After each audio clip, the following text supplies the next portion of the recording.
Hello, David Zaritsky for the Bond Experience. Welcome back. We have a treat. Now, there is something coming up in February that I'm going to be a part of. We're not going to tell you about it yet because first, I don't want to be rude. I want to introduce my very special guest, Andrea Warren. Andrea, welcome to the show. Thanks so much for having me. We are so happy to have you. Now, Andrea, you're, and I want to get this right, I'm cheating, Vice President of Marketing and Project Development. You've got to help us out here. What does that role do? Good question. Well, I think my primary role with my company is making sure that people know about the concerts that we promote. So I put bums in seats. That's the big one. I lead a team of a bunch of marketers here and marketers and publicists across North America that work with us as well. So, but it's the bums in seats job. Yeah. I like that, bums and seats. That's a good. It looks good on the resume on LinkedIn. That's phenomenal. Here's my vision statement, bums and seats. That's perfect. And by the way, there's something that's giving this whole video away besides the thumbnail, and that is we're really here to talk about, right, Skyfall in Concert. What's happening in February in your neck of the woods? So we have an incredible performance coming up in February here in Toronto. We are bringing Skyfall, such a good film, with full orchestra. So you know the score to Skyfall is just absolutely incredible. And you're going to hear it live if you come in Toronto. So it'll be a full orchestra that plays the score. And that music is stripped out of the film and then replaced with live orchestra. So you watch the film, hear the orchestra play. Oh my gosh. Well, first of all, let me kind of bring this all around, because one of the ways that Andrea and I were connected together is I had heard about this amazing concert. Now, I'm not next door to Toronto, but I heard so many other James Bond fans were going that suddenly, and I don't even know if you know about this, Andrea, a bunch of the fans and followers or different social media influencers started to gravitate, and there is something called, ready for this? Operation Snowfall, because of Toronto, that everybody is coming from all next to the woods. They're flying in to see Skyfall in Concert in this venue. So we know it's going to be special.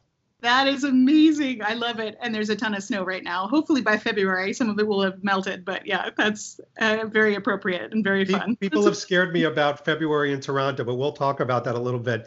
First of all, we've got to find out a couple things. When they say Skyfall in Concert, I've never been in a Skyfall or Casino Royale in concert. What's in store for somebody that's sitting a bum in seat, so to speak? What am I going to hear and see? It's astounding. It's such a thrilling experience. So picture yourself going to the movie theater. So you're watching the film on an enormous screen. And this hall, Meridian Hall, I'm not sure if you've ever been here, David. Never, no. It's a great hall. It's actually Canada's largest soft seat theater. So it's 3,200 seats and row upon row straight. So there's not a bad seat in the house. It really feels like a movie theater. And so we have a giant screen at the front of the theater projecting the film in its entirety.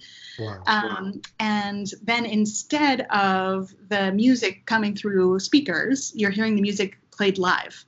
So you have a full orchestra, so all the instruments of the orchestra, including, for these Bond films, we have these amazing rock bands, essentially, and guitarists and, a killer brass section, right, to make those amazing sounds that you, of course, know as being a fan, right? So all of that is played live while the movie plays in sync. How do they, this is just kind of newbie knowledge, but how do they know when to come on? Is this rehearsed, 80,000 times before they get up on stage? How does that, what's the thought process? And it's really hard. It's a really fun model. We were doing this now with a lot of different movies, but I've got to say the James Bond ones are my favorite because the scores are so great. So the orchestra musicians have parts that they're reading from. So they have their music stands and their music parts are in front of them. So they're all just like they would, the studio musicians would when the parts were recorded initially. So those musicians sitting on stage, for them, the experience is very similar. Right. The hard part comes with the conductor, because the conductor, in this case, Evan Mitchell, he's awesome conductor. We use him for a lot of our films. He has the impossible job of, I shouldn't say impossible, he does a great job, keeping it all together. So he has in front of him a computer monitor in front of his full score music. He has music in front of him, and beyond that, a little monitor with these stripes that pass by that keep him in time. So he's watching the film in front of him. He can't look up like this because then there'll be a time delay. So he's looking on his film monitor and his score. He's turning the pages of his score and conducting the orchestra, keeping everyone perfectly in time. And you know how critical that is. Some of these chase scenes, if the music is just a little bit off, all of the impact goes away, right? It's really, it's a challenge. Absolutely. Well, then you fill the place with 3,200 bums that are James Bond aficionados. So really, I mean, we know Thomas Newman's original score, so we're going to be listening for that. And I can imagine Evan Mitchell, I think you said his name was, just the stress of making sure that everything connects just right because you've got 3,200 people looking right at it. Absolutely. It's a lot of pressure where, a conductor of a regular symphony orchestra that's just performing a piece has a lot more flexibility. So if they decide within reason, what is stylistically appropriate, I suppose. So if they're conducting, say, Mahler, they're conducting a symphony, if they decide they want to slow down or speed up or do something that it just makes it reflect their personality and their musical decisions, you can't do that at all. You have to be bang on precision. It's absolutely has to be perfect. So it's unbelievable. All right, so walk me through this because you must know the entire process, and I want to get behind the scenes a little bit. So what is it? Does all of a sudden you get a call from Eon, and Dan Jack and the people that make the James Bond films say, listen, we love Toronto, we want to bring it there, or do you call them and beg them? I mean, how do you get it there? It's a little of column A, a little of column B there. I think different movies. We do a lot of these films. We've done Harry Potter, Jurassic Park, of course, these Bond films, Gladiator, Godfather, a bunch of them. And there are companies that make the scores available. So they go through all the rights business that, thank goodness, we don't have to deal with the actual movie studios. And then we do a bid process to be able to do the film here. So that gets us the rights for the film so that we can show it in public. And then the rest, it's just sort of happens. We get all of the parts get shipped to our orchestra. They rehearse it. They send in tech people to help manage the playback to make sure that everything's perfectly in sync. And away we go. So we've done so many of these now that now it feels like old hat. I shouldn't say that, but now it feels. But the first few were definitely you're biting your fingernails because any number of tech problems can happen, right? You can. Yeah. Thankfully, none of our shows have ever had this, but we've heard of other presenters where suddenly they have some kind of power failure glitch and the movie stops and the orchestra keeps playing or doesn't. And what do? The movie's not playing. So it can be a bit of a challenge. But okay, so now I'm crossing fingers for no power failures, even though there's snow and ice probably in Toronto at that time. So you get it there. And it feels like old hat because you've done it so many times, and I'm sure every time is new and special. Yeah. What is it? Only literally for 2 nights then? I wish it was for more. Yeah, we're only doing 2 nights. It's February 21 and 22 next year. But we're absolutely thrilled about it. I think it's definitely gonna sell out. It's been we've had I didn't hear, what did you call it again? The snowfall? No. So Operation Snowfall. So basically it is whatever fans are in that area that are on social media and hear about Operation Snowfall, you're going to love this. You should join us. We're going to connect for lunch that day. We're going to go to, we're going up the tower to have martinis. We're going to this very famous Ian Fleming haunt for martinis. Then we're going to have a champagne toast. I don't even know if we're going to be able to walk in. And then we're going to go amazingly to the event. And of course, all of us are going to be in black tie. So we're absolutely going to go to the nines. But that's what that is. It's really to get into the mood for it. That sounds amazing. I will probably be working that day. Otherwise, I would see if I could crash your party. But that sounds amazing. I feel a cold coming on that you might have to be a little late. I mean, you're already dressed for it. Look at you. You're already dressed for the occasion. I would be lying if I said I didn't think about that, knowing I was going to be talking to you today. So I like a person that prepares. So tell me about that. I mean, because we're Bond fans, so of course we're just going to, do it 110%. 3,200 people though on that Saturday night, and I know it's also going to be done on Friday. Yes. How do people come dressed? Do they take it seriously? Is it a very fancy evening?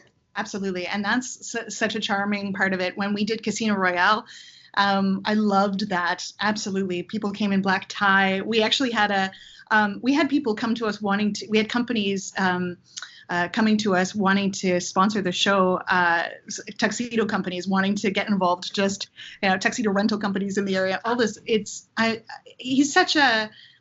James Bond is such an icon. There's so many entry points into Bond and to Bond culture, right? As you would know. So it's really neat to see, and I love that part. I feel like we have fewer and fewer places now where you go to get really dressed up and really sort of make an event of an evening, and this is definitely one. I mean, there'll be people in jeans, there always are, but I know that for Casino there definitely were some amazing. I remember this one sequin dress that I thought about for days afterwards. So we'll see. Wow.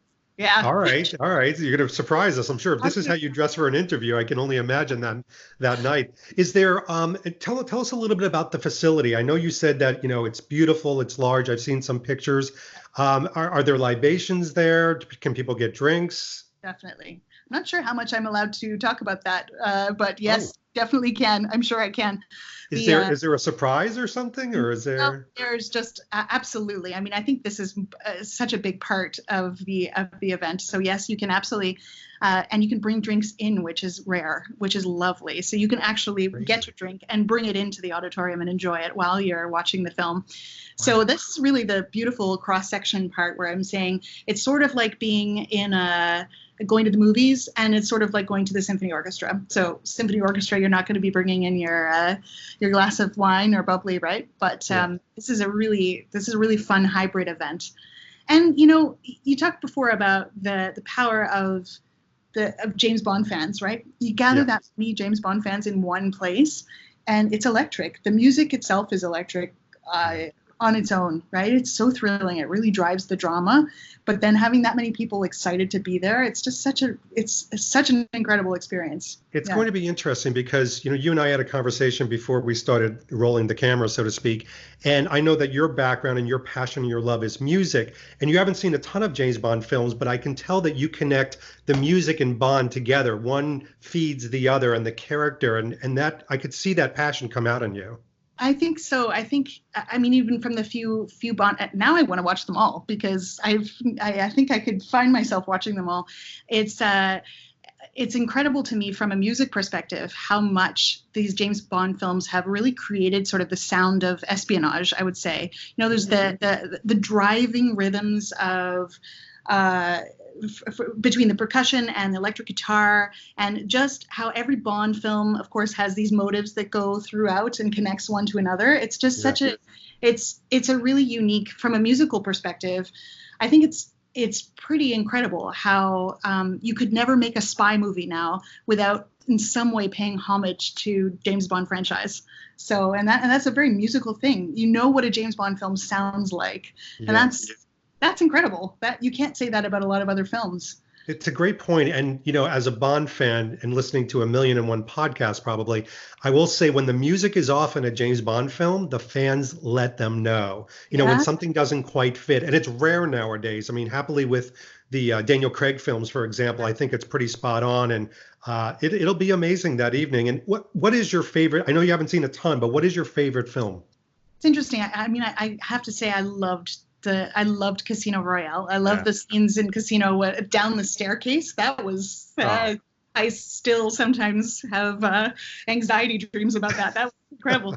But Skyfall is a great film. I rewatched it just recently to remind myself, and all of these themes about aging and about just sort of posterity and becoming defunct and what all that means, and I think it's really well done. So maybe it's Skyfall. What's yours? Something, it actually is Casino Royale. Is it? Yeah. Yeah, because I have my vintagey Bond, which I love Thunderball for nostalgic reasons, but Casino Royale to me is that perfect movie, because even if it wasn't a James Bond movie, it's got good romance, it's got good action, it's got a good soundtrack, it kind of has everything. Yeah, I think you're right. Well, let's see if we can bring that one back at some point for you, so we can have that again live. Because Yes, please. That was night.